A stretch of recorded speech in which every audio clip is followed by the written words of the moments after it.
Hello, you're listening to The Neil Lamptey Show. My name's Joey, and I'm joined by Paul. All right, mate. And by Neil. Hello. Moments of the week. I'm going to throw to you, Paul. Haynes' bit of skill. Why the fuck not? It was great. Can I give you a delish on that one? Well, I mean, me and you have this horrible thing that we were running, walking, wheezing, being generally unfit towards the game. And you just mockingly made this reference going, haha, we're 1-0 up, Vincenzi had scored. And then we heard a bit of a roar from the Rico. And then you check your phone and you were like, no, seriously. We're 1-0 up. Vincenzi had scored. Yeah, just to be clear, it was just me being a dick. You'd literally must have just kicked off immediately, and I got my phone out and said that as a joke. And then we heard a roar, and then when I looked at it, I was like, "Oh, I've actually just willed that into existence." And then we got that issue. Sorry, I keep having this thing where I'm watching games on delay. Where I'm starting to, so I can't look at Twitter. I always do that too often now that in real life. I have to double check whenever we score a goal. Can I check Twitter? Then I realise no, this is live. This is actually live. Technology's weird, isn't it? Yeah, it's very strange. Well, it was a bit frustrating as well because we got into the ground. We didn't go to meet our friends. We just sort of got into the ground and then sat where we could because obviously there's limited seats at the Rico. And so at half time, I was trying to watch, like, everyone was like, you want to watch Haynes? And it was like, but my phone wouldn't buffer. And then halfway through the second half, during one of the minor lulls in the game, I quickly checked my phone and I got to see Haynes doing what he was doing. It was like, yeah, that'd have been really awesome if it had been in the ground because it would have been right in front of us. But, my moment of the week is Haynes doing a little bit of nifty footwork. Those two defenders have to retire legally now, don't they? That's how that works, isn't it? I should hope so. I think that's what the internet says anyway. Neil, your moment of the week. Well, before last night, I would have said Carl Baker. Carl. Returning. Returning, and whether he'll play any games or not, I don't know. But he's quite a nice chap, and he's back at the club, and it's all very sweet. But then, obviously, last night, Ryan Haynes did that, which I'm a lover of the finer things in football, and that was one of them. I like skill. I would happily see skill over victory. And that's, so that was fantastic. And I want to see more of that now because he does love a bit of skill, Ryan Haynes. He does the Ronaldo chop every now and again, and it doesn't always come off. But that's Ryan Haynes when he loves himself. And that's the best type of Ryan Haynes. It's the Ryan Haynes that everybody wants, isn't it? I remember ages ago. Remember our discussion earlier in the season that nobody wants to revisit about what should assists be? Oh, yeah. I also think there are instances where someone other than the goal scorer should be awarded a goal. And to give you a couple of examples, do you remember that thing that Berbatov did for Man United where he flicked the ball round right on the touchline and then laid it off to someone? That's his goal as far as I'm concerned. That should be retrospectively, like the dubious goals panel, they should be able to go back and award that. And very much the same with Haynes, is it feels like that should be chalked up as his goal because of what he did beforehand. There should at least be a term for it, shouldn't it? I don't even like a gold star or something, just to say, yeah, that bit there, that was great. Yeah. Like rather than rubbish man of the match prizes, just give him a gold star. I'd do it. And I think equally, it would have been good if on the highlights they'd have just stopped it at that point. Like they'd have just been like, "That's," because it was the best bit, wasn't it? The rest of it was quite scrappy, albeit it was a goal. Apparently, they're important. It was a nice dumb. I think you're doing Johnson Clark Harris a disservice with his nifty bit of dummy. I mean, everyone fell for his attempted shot. It was so authentic, wasn't it? So lifelike. Yeah, he put his whole heart and soul into that, didn't he? Yeah, very much. My moment of the week was going to be willing the goal into his existence, but I feel like you've sort of we've covered it. So let's just move on. There was 2 games this week we're going to cover. We're going to pretend the Wycombe game didn't exist. And one was a snooze fest and one was a loot fest. Neil, yeah. I know what this pod's going to be called. You're listening to the Neil Lamptey Show. Neil, talk to us about Barnet. Was it as bad as I've been led to believe? No, it was brilliant, Joseph. It was fantastic. What a game. Give us the highlights. Oh, of course, joke. It was not good. Low attendance. They didn't bring too many. They're bottom of the league. We performed... Sorry, so I just want to interject. They didn't bring many, but they don't have many to bring. So I just think that their percentage of fans was probably quite representative of their average home gate. Are you absolutely sure? There's about 15, Paul. I'm pretty sure they can muster more than that. Their home attendances are probably about 1,000. No, it's more than that, isn't it? I wasn't really slagging them. No, I think it's just I get a bit like I know it's a complete off topic now. It's just like I think sort of if you're a Barnet fan, they're never going to travel in like hundreds of. They're never going to bring what Luton did because they don't get that for home games. So I think to some extent the sort of lack of atmosphere and the lack of attendance is down to our responsibility as the home team to improve it rather than sort of I just felt like because a couple of other people I went with were like Barnet bought Rote and it's like they're Barnet like they're normally a non-league club or this is as high as they get so they're never going to bring like 20,000 fans. So not having got you, Neil, it's just more the fact that I think it sounds like you are. Like, it's a bit unfair on some clubs who just don't. Yeah, they don't have a big fan base. But if you lived in London, would you support Barnet?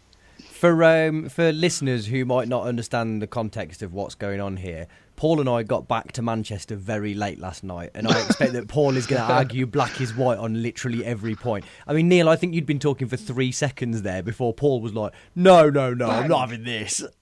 Barnet are not a big club. See, have another go and see how far you can get. Okay, so low attendance, regular amount of Barnet fans. Very good on them. A silent nod of appreciation. Thank you. Yeah, it was a strange game. I don't think we need to go through sort of the blow by blow account of it because, to be fair, there wasn't too much of real note. I mean, I view these games slightly differently. I mean, there was very much an edgy sort of feeling towards the crowd all the way through the match, really. I mean, ultimately, you look at it, we've won a game and then we've drawn a game and we were looking for that next win to kind of push us on against bottom of the league. So everybody expected this very sort of, not simple game, but us to basically take the game to them, score an early goal and really sort of kick on, and they expect to win, and that's fair enough. I mean, I think we've all watched football enough to realise that you can't plan when goals are going to be scored. So if you don't score in the first half, it's not always the end of the world. Unfortunately, what happened in the game on Saturday was that people started to panic very early and get quite nervous very early about stuff that they probably didn't need to get that nervous about. I mean, I think it was a annoyingly wide open game. I think you'd like to expect that us against Barnet, we should be somewhat sort of compact and not really allow them too many chances. But I mean, I think in all honesty, we didn't concede in spite of ourselves. I think Lee Burge pulled off a great save, and that could have been a good goal for them. And they had plenty of chances really to kind of put the ball away if they really had the wherewithal to do so, and they didn't manage it. And I mean, we had similar opportunities to at least create something, and we didn't really get to the point of actually creating the chance. We kind of messed up before that. I mean, the passing throughout, I think you have to realistically blame the pitch in the sense where much of what was going on with the ball was just down to the fact that the players weren't good enough to manage the sort of the ball on that pitch. It's just horrific at the moment, and that's both teams, and that's why it looks like a horrible sort of match half the time. But we seem to struggle. You combine that with the nerves of everybody on the day, and I think much of it was sort of there was like a nervous tension around the whole ground, and you could tell sort of nobody was really taking charge. There was a lot of sort of leaving the ball to other players to deal with, and we were just left with this match which never really sort of turned into anything. I think we were lucky to win it. I mean, the goal was just absolute sort of luck, really. I mean, the fact that he goes across the box, and he does well to be where he is and obviously put it away. But I mean, I don't think there was any real sort of craft there. It was more sort of an opportunity. McNulty got the ball across the box, and it was just by chance, really, that a defender decided to kind of let it go past it rather than just slash it away. So, yeah, I say I don't have much of the detail because I can't remember much of the detail. I just remember I wasn't quite as sort of nervous watching it. I was happy to kind of allow the game to go on because you always feel like, you know, the chances will arrive in some form. I also felt like I could put down much of the performance to other factors, which they're not good factors, but the pitch, nerves, players not really playing to their sort of normal capabilities. None of it was great, and you can't really understand why that is, why they can play well one game and then suddenly put in performance like that. But it was clear that something wasn't sort of clicking all the way through the game. And then I guess the only other thing to note was obviously around sort of team selection, and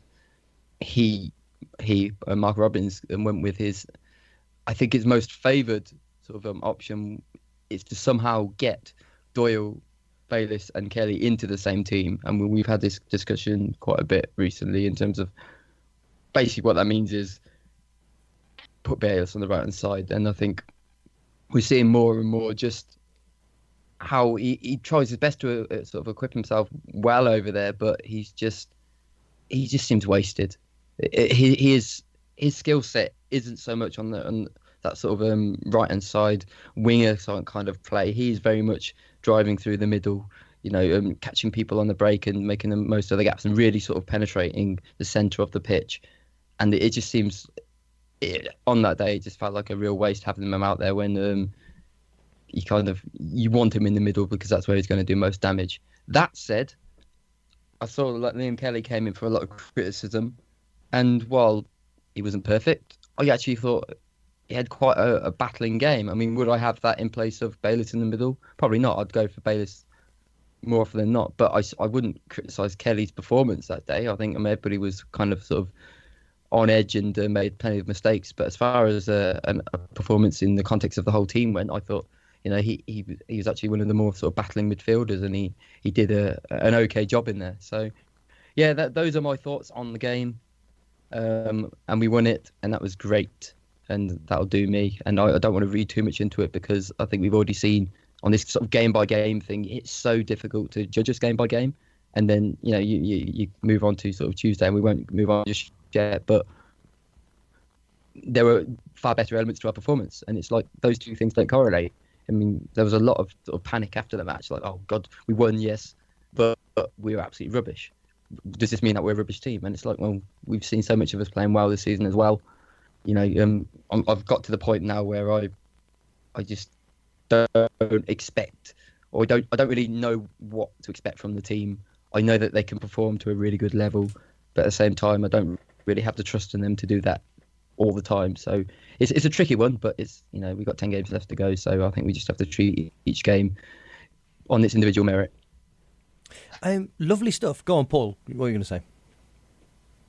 I mean, there's not really much to add to Neil. I mean, it's interesting. I mean, none of us went to Wycombe, which is why we haven't really discussed the Wycombe game. Having spoken to people who went to Wycombe, by the sounds of it, it was an awful game of football, as we were pretty awful first half. And it just seems like we're not clicking at the moment. I know we'll go on to the Luton game, but I suppose the most interesting thing about Saturday was, for me, there wasn't no part of that team which particularly clicked. And basically, there was a guy, I can't remember what, he wrote a blog for some independent website who was not a fan of either Coventry or Barnet, and he basically was like, Football Lab. Yeah, Barnet should have been 3-0 up at half time, and Coventry were lucky to win. And you were like, yeah, you've got it completely right. Like, Barnet should have scored, but they didn't. We had 2 shots on target in the entire game. The goal, me and Joey discussed it. It's like, basically, if McNulty actually connects with that shot and it goes wide, it's too hard for Johnston Clark-Harris to get. It's one of those things. It's a bit of a fluke goal, and you think, well, that's great. We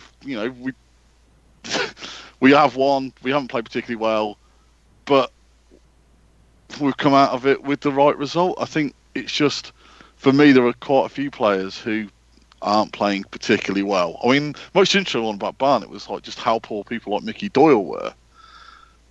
But some players, as we know, are allowed to be a lot worse than others. And I agree with you. I don't think Kelly was particularly good. I don't think he was particularly he wasn't noticeably worse than anyone else. I mean, the only people who probably come out with any credit was Burge. He made a couple of great saves, but that sort of seems to be what he does at the moment. He pulls really good saves out. And I thought McNulty looked dangerous. He was the only player who, if there was going to be a goal, it was going to come from him doing something, which is positive. Other than that, I wasn't overly impressed with Jonson Clarke-Harris. I thought the defence, especially in the first half, just got away with the fact that Barnet just didn't look confident. I think if they'd have had any confidence about them, then they would have scored. So, as Neil said, there's no point discussing it too much. We've had other games like this season where we've won 1-0 at home. It's been awful, but we discussed this as well. You don't have to be particularly good to win lots of games in League Two. Let's just talk about. We talked about McNulty and talked about Jonson Clarke-Harris individually there. A lot of the talk that I saw about that game was that the pair of them looked like they'd never met before. Neil, did you think that they didn't click particularly? What overall are you thinking about their partnership as opposed to Biamou being in there? It's different, certainly. I mean, I think it's worth pointing out, and Paul just did it, that McNulty actually did have I'd say, a pretty decent game. If you place that performance in another team and another day, you'd kind of you'd say, yeah, he's playing well, and obviously you notice it, but obviously then it's sort of diluted by the fact that it's an overall sort of poor game, so you kind of don't focus on one player. But McNulty certainly had a decent game, but I think the point you made there is obviously it's kind of in isolation. He's doing his own thing, and Jonson Clarke-Harris just wasn't really in the game. Let's face it, they've only been playing maybe a month now together, so it's one of those where there's signs and there's kind of moments when they kind of link up quite nicely, and there's moments where they're not. I think Biamou can feel pretty sort of hard done by in the sense where he was just starting to find his feet in the team. He scored a goal or two, and obviously he needed to score more, but as a sort of performance level and the way he was playing with McNulty, it was certainly something that was kind of blossoming. So he must be a little bit sort of disappointed that the way things transpired, that Clarke-Harris kind of came in and has obviously sort of stolen his mantle now. I mean, Clarke-Harris is an interesting one. I can see why we play him. I think he's got good qualities. I think he's really quite sporadic. He has good moments, and then he will go for large periods of the game where there's not really much from him. I mean, he's trying to be the master of winning free kicks. I mean, his ability to kind of conjure up free kicks out of nowhere is very impressive. Sometimes it doesn't work, and it just looks a little bit daft. But I think we stick with it. I think there's signs that they're both good players at this level, and obviously McNulty's scored plenty of goals, and Clarke-Harris has scored a few since he's come in. So it's one to obviously stick with. It's not fluid at the moment by any means, but I think we've two good players like that. I think hopefully in this league you can kind of get away with just leaving them to do their own thing, and hopefully it kind of sees us through. I think the unfortunate thing for Biamou is that you've got two options. You either have Biamou, who is kind of more cohesive as part of the team, or you have Jonson Clarke-Harris and McNulty, who are two players who are likely to score goals on their own. And actually, Biamou's goal return is so low that even though my heart says no, even though my head says, sorry, no, pick the team that functions best, there's a party that goes, that's all well and good, but it's not functioning good enough if it's not. We don't, with the players that we've got, Bayliss doesn't score a tremendous amount for all of his other abilities. Kelly doesn't score at all. Doyle doesn't chip in with many. You can't really afford to carry a striker who doesn't score goals, can you? And so you kind of think, well, maybe you just have to put the two up that are most likely to get some. Play the percentages almost, really. Especially where we are at the season now. We've got 10 games left. I mean, it's one of those where you can try and find a way to sort of batter your way to the end of the season. And like you say, I mean, he's already got a few goals since he's been at the club. I think he is a handful. He's a different type of handful to Biamou. I don't think he wins at the same sort of level of headers, but he is. He's a big guy. He's a strong guy. I would love to see him kind of have a sort of a clean run at someone, just one-on-one, kind of last man or something like that. Just because I really fancy him on that left foot. He just doesn't seem to have the opportunities as yet. But no, he's definitely got something. He's a good quality player. Very good. Paul, do you want to take over at this point and do some Luton oh God, I'm really struggling with this. Do some Luton chat. Yeah. So Luton were the second team to bowl up this week wearing orange, which is an unusual colour to see.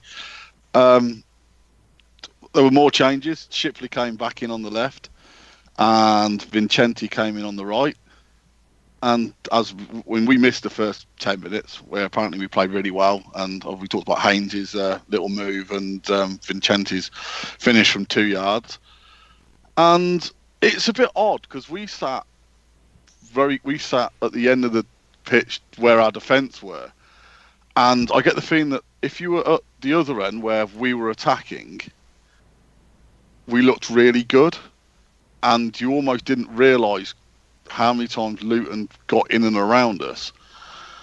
We saw the other side of it where we didn't seem to have as many clear-cut chances, it seemed, from our end in the first half.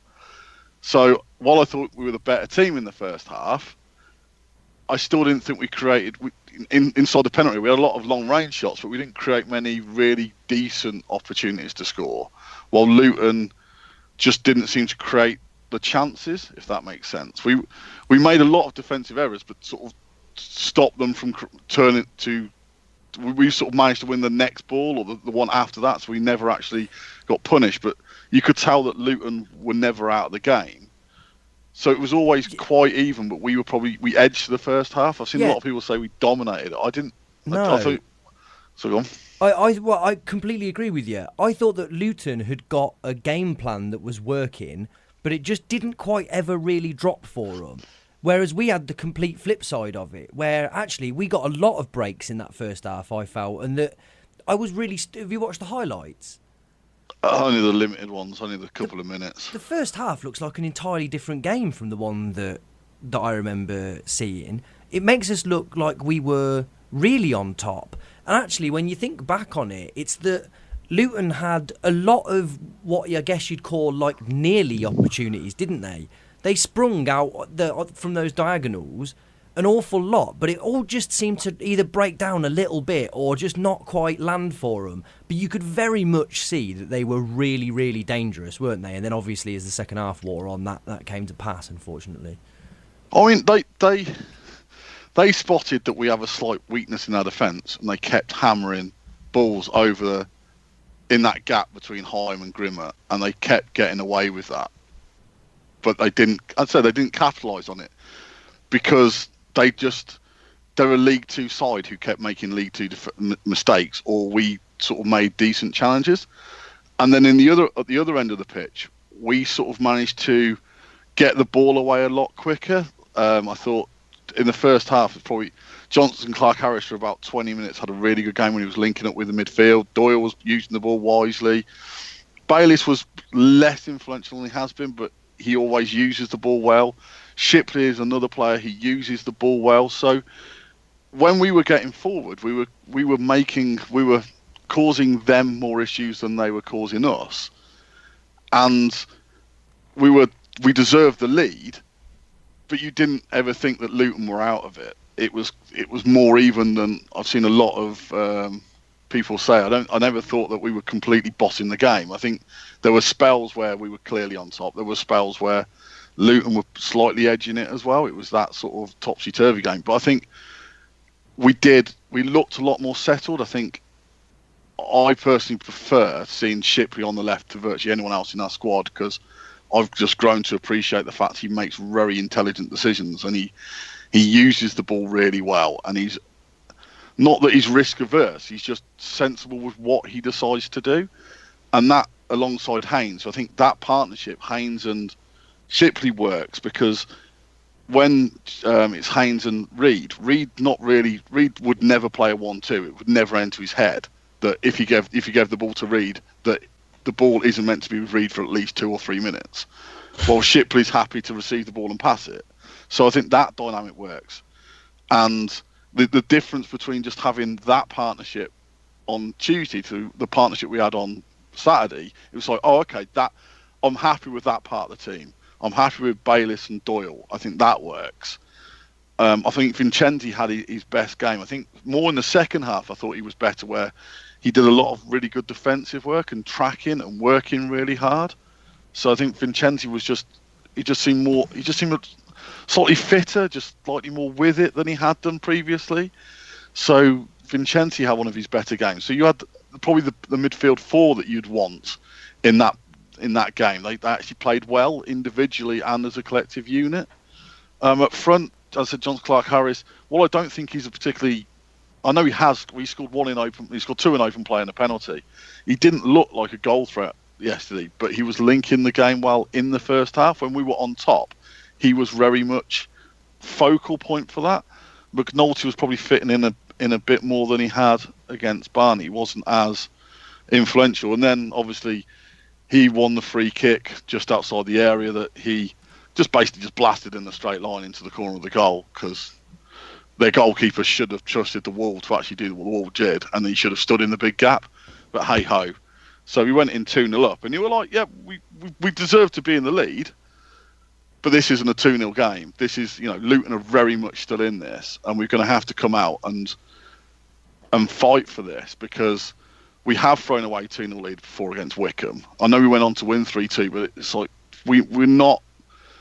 we are defensively strong, but we are capable of conceding goals, and it was going to be very much a case of keep this tight, play wisely now. Let's see what Luton can do, but we've got to sort of make sure that we don't give Luton the initiative. They're a team who've scored twice as many goals as us this season, and they're not a team who need to be given the opportunity to come at you. They'll come at you anyway. And Luton started probably bright from the start of the second half, and then after about it was a bit of a funny bit of play right in front of us down the left-hand side, where it should have been our throw-in, but it was theirs, and then it could have been a free kick on Vincenti, and then Jack Grimmer does what Jack Grimmer does in every game, where he just gives away a really needless free kick in the left wing position. You didn't need to kick the guy. You were never going to win the ball. Just stop doing that. That free kick you give away, that you gave away against Barnet by pushing someone over needlessly, is going to hurt. Oh, they've scored. Oh, okay. Yeah, this is why I don't like you making this same mistake. I mean, it's not even like a case of me being in hindsight. We've discussed this on the pod in the past, how the ball will go to that left-hand channel and Grimmer will either push someone over or just kick them. And you're like, you've got to be smarter than that. You don't need to make that foul. Just don't do it. Just be more intelligent than you are. And then, yeah, I agree. Lee Burge doesn't particularly cover himself in glory. And then they had Luton went through the middle of us, where they had the opportunity, where the guy played the 1-2, and Burge pulled off. It's one of those things where it looks a really good save, and you watch it back on highlights, and you go, well, the guy sort of did hit it at him, but he had to do the star shape to make himself as big as possible, that it wasn't an easy chance. And we weren't really playing like... Luton were on top at this point. Jonson Clarke-Harris wasn't involved for about 20 minutes. And you were looking at the bench going, maybe Biami would be worthwhile now. And our friend Jimmo was like, yeah, but we need the strikers who was going to score on the pitch. And it's like, but we've already scored 2 goals.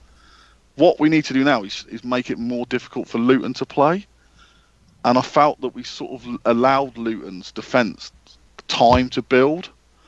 And then they got an equaliser that my phone was still telling me was an equaliser 20 minutes after the goal was disallowed. Where they had a free kick, they swung it in.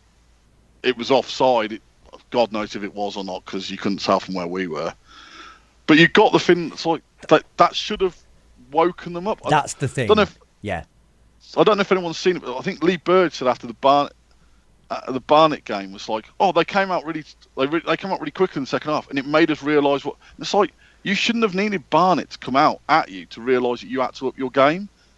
And it's a bit like that. Yes, it's like they'd scored an equaliser. Okay, it wasn't allowed, but they'd shown their prowess. That should have made you focus even. This is ebbing away from us.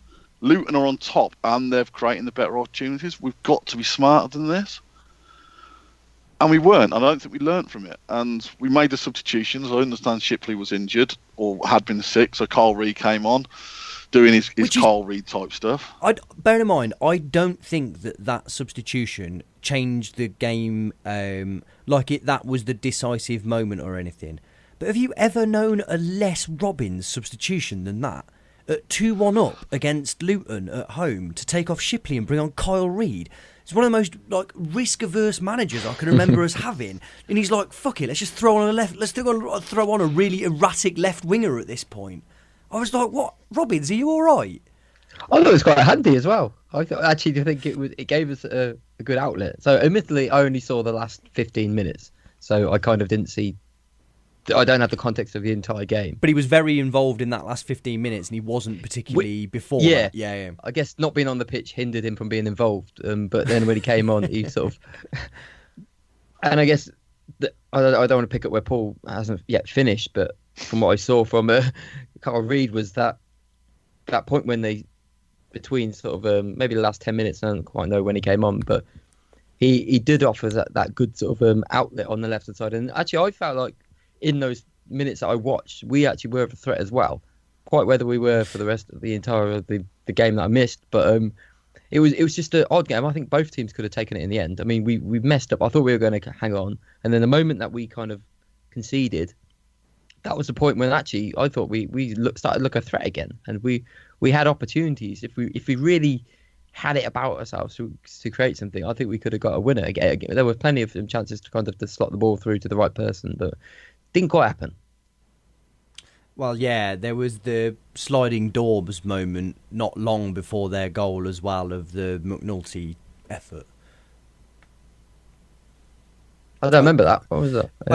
He went on a slalom run. Yeah, Paul. Yeah, I was going to say, do you want to pick up from there? Yeah. But he did well. He came in from the right hand side, and it was a bit odd where he sort of didn't skin anyone, but sort of did skin people. It was very strange. And then unfortunately, he sort of scuffed his left-footed shot, which the keeper saved. And you were like, well, yeah. I mean, the game I can most relate it to would be the Swindon game, where you thought all second half Swindon were going to equalise here, and then we got the third, and that just killed Swindon. And it was a bit like that against Luton. You were like, Luton, there's an equaliser coming here, but if we got the third now, that's gonna kill this game. But I never really felt that we were going to get. McNulty had that one chance, but again, we didn't create many chances second half up until probably after they equalised. And their equaliser, I mean, I know other people are having to go at Ryan Haynes for not winning the header. Yeah, I get that, but the person who puts in the cross against Jack Grimmer has all the time in the world to put that cross in. He doesn't have to beat anyone. He runs, he stops, he looks up, he crosses. And they're like, I'm sorry, but you've got to be better than that. It shouldn't be that easy to put a cross in. You shouldn't be putting in a cross from the byline with that little pressure on you.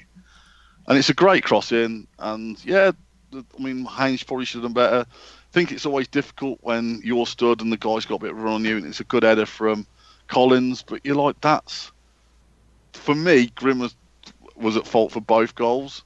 I think he's just, for me, the last 3 games I've seen, he's been our worst player. I thought he was pretty poor against Barnet. He was shit against Mansfield, and I thought he was poor again yesterday. And I think teams are working that out. Against Luton the first half, they had a clear plan where they shipped the ball over to his side a couple of times. You could sort of see that he was sort of uncomfortable with it. So it's a good outlet, though, isn't he? He's another one where I think he gives us the yardage. It's really handy having him there because he will get you from defensive third to the attacking third really quite quickly. I mean, I won't comment too much on the defensive side of things because I think you've kind of hit nail on the head. He does make sort of poor decisions, but I think there is another side to his game where he actually still does offer us quite a bit. I'd accept that if yesterday all of his crosses hadn't been to the edge of the 18-yard box. His final ball is rubbish. In the league this season, he hasn't created a goal, and he hasn't looked like creating a goal. His crossing is crap. Someone asked the question about friend of the show, Steve Phelps, asked about our crossing. Why was our crossing shit yesterday? I can't answer that. But Grimmer's crossing's been shit all season. He doesn't put in decent balls. His final ball is rubbish. And he gets time and space. Against Barnet, he was the outlet because of the way Barnet were playing. You could see when he got the ball, the player on his side had to run 10 yards out to him. So it's not like it's a lack, it's not like he's under pressure. He has time and space. His final ball is crap. And it's an issue because we're not scoring goals and no one can score from his balls in. They're just rubbish balls in. And it's not just him. Yesterday, everyone's crossing was crap, apart from one delightful cross by Kyle Reid. And Johnson Clark-Harris, unfortunately, headed it straight at the keeper. And that was a great cross by Kyle Reid. That was a great opportunity, wasn't it? Yeah. Yeah, and that was sort of... And then Kyle Reid had his other shot at the end. And you watch Kyle Reid and you watch what Ryan Haynes can sometimes produce. And it's leagues ahead of what the other players in our team can deliver from wide positions. I mean, for all of Kyle Reid's frustrations, he can. Probably every time I've seen in the season, he's put in one amazing ball which should have ended up in the goal. And, that's kudos to him because that's what we're asking from our winger, to put in a great ball. I mean, it's difficult. 2-2 was probably a fair result. Yeah. Not that... Like, when we went 1-0 up, I said to Joey, I'll take a 1-1. When we were 2-0 up, you're like, you've got to hold on to this. This is these are those moments we're talking about where you win that game due to extras results. We go deep into the playoffs, and now we're still 1 point ahead of Lincoln and Swindon, and only 3 ahead of Carlisle. And also, if we'd have won, we'd have gone 5 points behind third place. It's, I know we're in the playoffs now, but that was a proper sort of... We beat Wickham, we've done Mansfield, we've beat shit like Barnet, and we've beaten Luton, and we've been 2-0 up, and we've been the better team. And you're like, that sends a message. And we were the second best. We were second best for the entire second half. And when Luton equalised, you were disappointed because Luton had equalised, but you weren't surprised that we'd thrown away a 2-0 lead. You were just disappointed that they had equalised. And you're like, we've got to be better than this. In the next 10 games, we probably have to win around about probably... We want to go up automatically, which still sort of... you've got to win probably 7 or 8. If we're going to get in the playoffs, we're basically in a mini league with Lincoln, Swindon, and a couple of others, and we're going to need to win at least 5, maybe 6, 7. And you just like, that's a wasted opportunity. That was... It is a wasted opportunity. The good news is that the next 4 fixtures are Crewe away, Grimsby at home, Newport away, and Yeovil at home. And there is no excuse to not get a decent points haul out of those games, is there? Not at all. I mean, that's the thing. We've got to make sure. Goals are still the issue. And I know McNulty scored that free kick, but I think we're now 7 games since he scored an open play. And I know you sort of, he still scored penalties and stuff, but we're still not scoring a lot of goals in open play. What was that about not scoring in open play? No, McNulty hasn't scored in open play for about 7 games. Oh, okay. It's still, and I know he scored a free kick, and I'm not taking anything away from the fact he scored in penalties and free kicks, but they're not. I know we scored 2 penalties recently, but we've only scored about 3 or 4 penalties all season. It's like we still need to score in open play. We still need more goals in open play. We still need to be looking. I mean, if you take the 2 games over 180 minutes in open play, we've probably only forced 4 or 5 shots on target. Neil, I said to Paul last night that his dream striker would score 20 goals a season from penalties and free kicks so that he'd have the goals, but he could still whinge about not scoring. Sounds about right. Sorry, Paul. I mean, it's just, we had plenty of shots on target last night, didn't we? About 9. 9, 10, which seemed like more than I expected it was. But again, it's like a lot of them. I think we have a lot of shots from outside the area that the keeper has to dive and save, but he's not stretched. He's just like, if he doesn't save it, you're not a professional goalkeeper. We don't create many decent. Basically, if you compare the saves that Burge has to make against the saves the other teams seem to make, Burge seems to pull off a lot of like, fucking hell, that's a great save. Their keeper seems to make like, yeah, you should be making that save. We don't. It's been our issue all season, which is why I think the next lowest goal scorers are Cambridge, are like 15th or something. That is just sort of, that's why last month's goal of the month competition had 2 penalties in. Like this month's goal of the month competition might have Corey Addai's goal in as well, which I can't believe wasn't someone's moment of the week. I'm good point. I'll tell you what I was a little bit deflated about is that I was led to believe that was a free kick, as in like a Chilliver free kick from outside the. But then when you look at it, he just like a goal kick effectively, weren't it? The wind blew it in. It's still great, obviously, but I was led to believe that in the 90th minute he'd run 80 yards upfield and been like, "Nah, don't worry about this, I've got it." Yeah, if someone says free kick last minute, you think, yeah, definitely. Why even mention free kick? Yeah, it's not. If it's not an actual free kick. It's not. I'm not interested. No.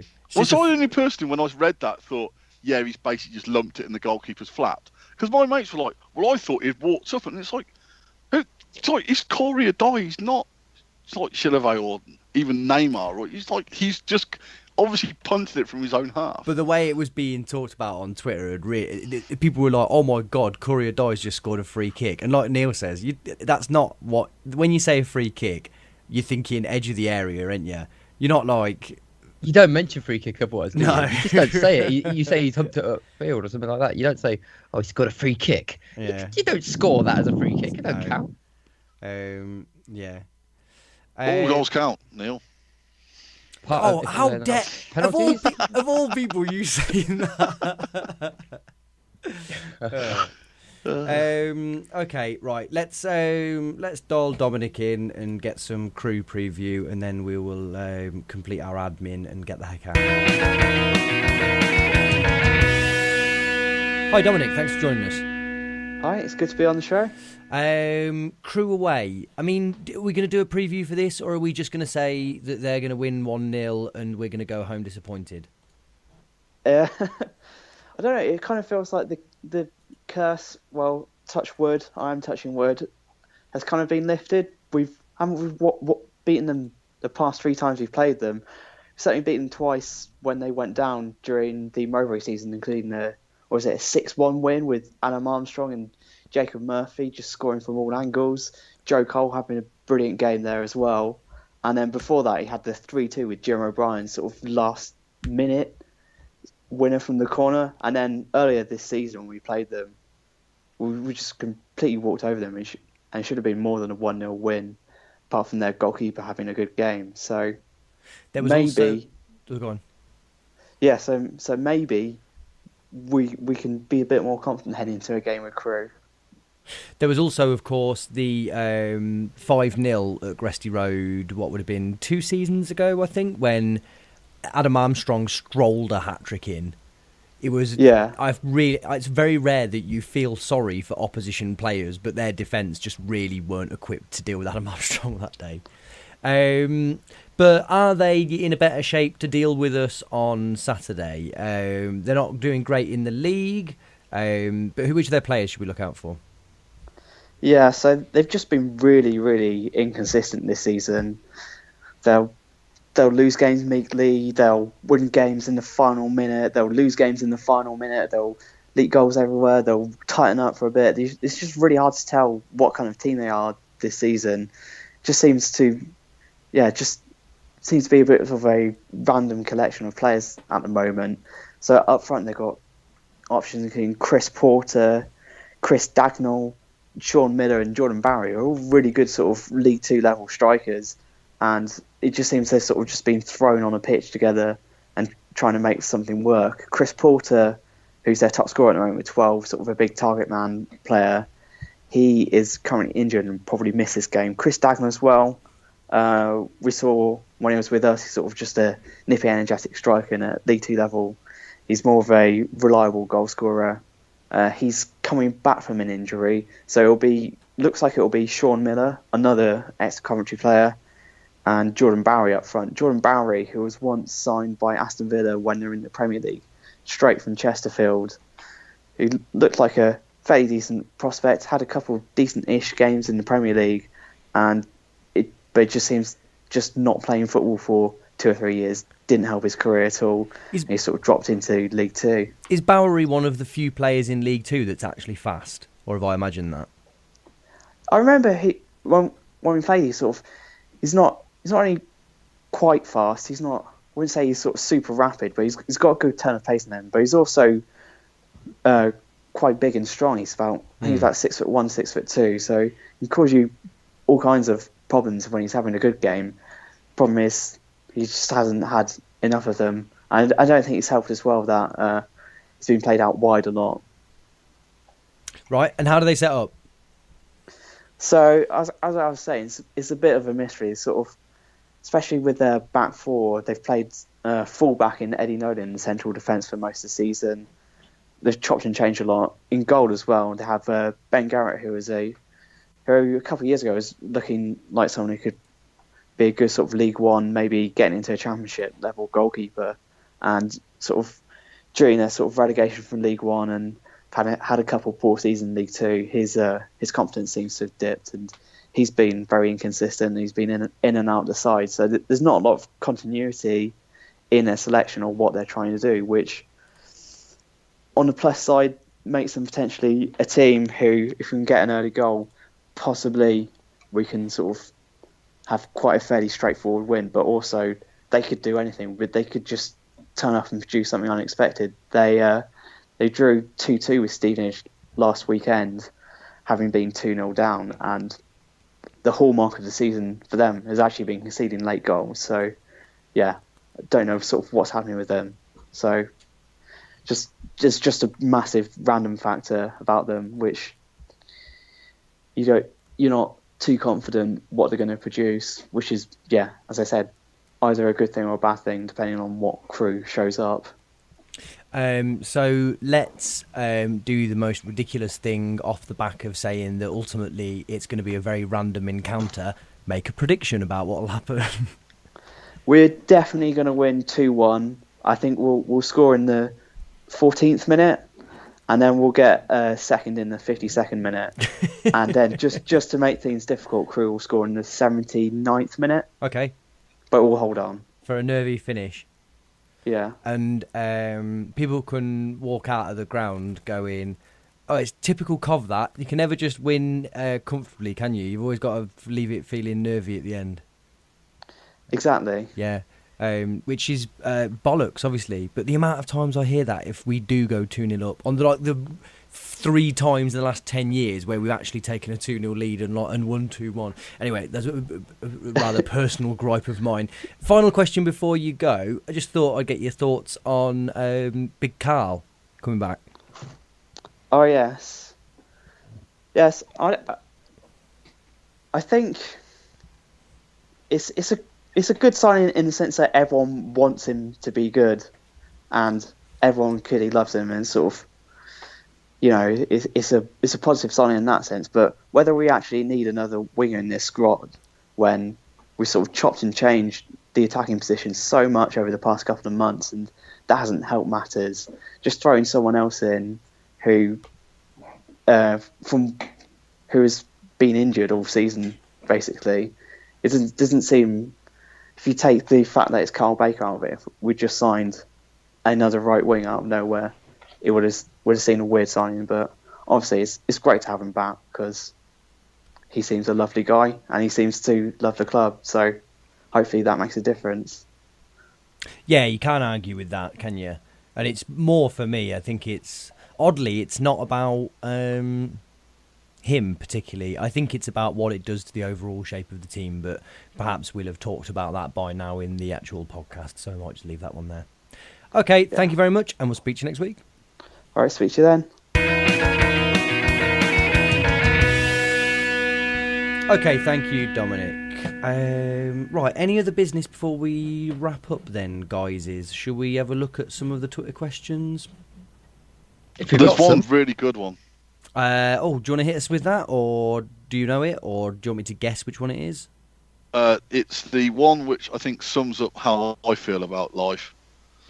It is from Houchin87, or at Houchin87 on Twitter, or Rich O, which is, having never been involved in one before, are promotion chases always as attritional, uninspiring, and feel no different to languishing 14th, or is it just us? I get the sense that's somewhat leading. Yeah. He's got yeah. It's an agenda there. I mean, Paul, you are the man who says that that's how he feels. Do you want to comment on that? Do you want to answer that question, or are you happy for it to be as rhetorical as presumably it was intended? Well, as I said to you on about Saturday's game, having been through mainly in my life relegation battles, the game against Barnet felt like a game between two relegation-threatened teams that we just happened to win. It didn't feel like a team that were pushing for promotion against a shit team who were potentially going to drop out of the Football League. It felt like two teams playing woeful football, trying to win a game of football because it was sort of important that they didn't lose. Does that make sense? Mm. And it was, I mean, the difference, like against Luton, at least you were like, I understand how this team's, like for at least 45 minutes, like, I understand how this team's 7th in the table. Against Barnet, we're like, I can't believe this team's like not in the bottom 5. This team is shit. So yeah, I always thought, and I've said this to a couple of people, I always thought that when Coventry got promoted, we'd go up top, we'd score 100 goals, and you'd be going to every game going, that was brilliant. I love this player, and you go and watch this team, you're like, please just score once and keep a clean sheet and let this get it over and done with, and I can go home and enjoy my life. Well, wasn't always like this, though, was it? The Jody Jones era, the first half of the season, I thought a lot of that was pretty exciting. We weren't actually putting the ball in the net, but I think as far as creating chances went, and it was all quite direct, I thought. We went for that month where we didn't score at home. But look at I'm not talking about the goals. I'm talking about look at XG, look at expected goals. I don't give a fuck about XG. But that's my point. My point is, you're saying they weren't exciting games. I remember watching Jody Jones run riot against most teams. That's fun. Yeah, we were still dominant. We weren't scoring, obviously. We haven't scoring all season. But as far as being the dominant team goes, for majority of the season, until I think this side of New Year, we've fallen away in that sense, where we don't really have that sort of cohesion or sort of assertion about ourselves. But I think for the first half of the season, we were very much one of the best teams in the league. It's difficult to. It depends on, because this is the season that I've seen less games than any other in the last 10 years.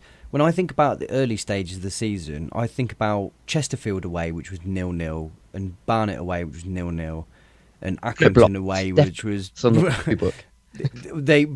But I think you're probably right. I think obviously you've seen a better version of it, but as usual, I, being an albatross, just ruin every game that I go to. So it's only really the Swindon game that I've been to this season that I've thought has been good. Everything else I've seen has just been... Port Vale at home was okay, but everything else was kind of... Yeah. In all this, I don't think... We need to get into April and still be in the playoff race, because I've seen us in March be in this kind of position and really balls it up. So yes, get into April. That's the one. If we can get into the final month of the season and still be, in there, then I'll maybe finally trust us to sort of see it over the line. Well, and really, we should be putting the next 4 games. We should be putting ourselves with significant daylight between dropping out, shouldn't we? God, if we don't, you don't deserve it, do you? If you can't win those games, then obviously there's a bigger issue. It reminds me a little bit, just very quickly, of when we dropped out the Championship, and we kept saying, "Well, look, it's hairy, but if you look at the last 5 games, they're 4 wins.